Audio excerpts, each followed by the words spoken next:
All right, let's see if I can fit this all in. So basically, I've got all different programmers. This is the most basic one I had. That was a DIY when I was doing rapid fire controllers. It programmed these pick chips.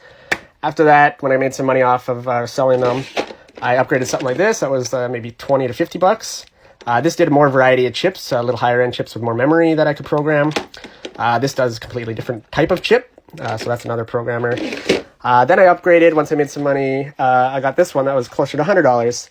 This one I think came with 1 or 2 adapters for the most common chips. This is like the BIOS chip here. In order to read it, you'd have to pull it off the board, stick it in here, and read it. And then you edit it, program it, put it back in.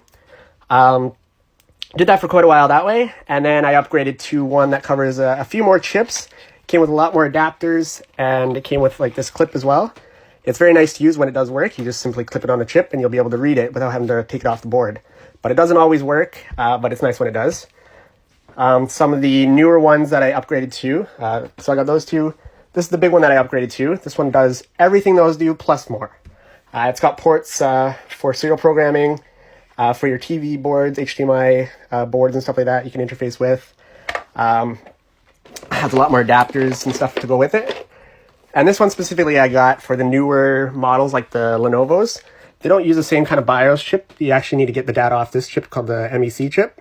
And that one's Jtag, so it hooks up differently. I have to use in-system programming that way. So you don't actually take the chip off on these ones. So this one's able to do that. Again, this is a different older board. Again, it's the chip here. This one had to pull out to access it, where the other one was nicely accessible from below. As for the tools, each programmer has their own program. This is from one of them. This is for the actual big one. It has like smart identifying of chips. This one here is like another suite for the other tools. Some have the data info right here, and you can edit it right here in the same program and then flash it back.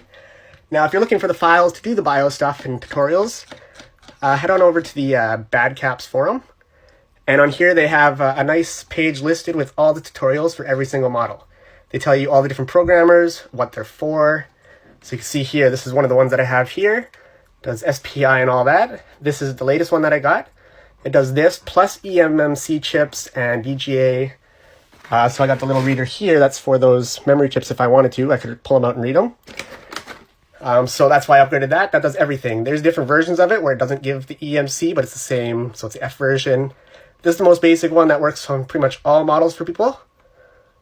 And yeah, and basically this is like the list for each programmer. It'll tell you what chips it covers. So if you're doing one laptop, check and make sure your chip is supported by whatever one you're looking at, and then just order it. But for most people, this one works for all models up to like the 2000s or so, mostly.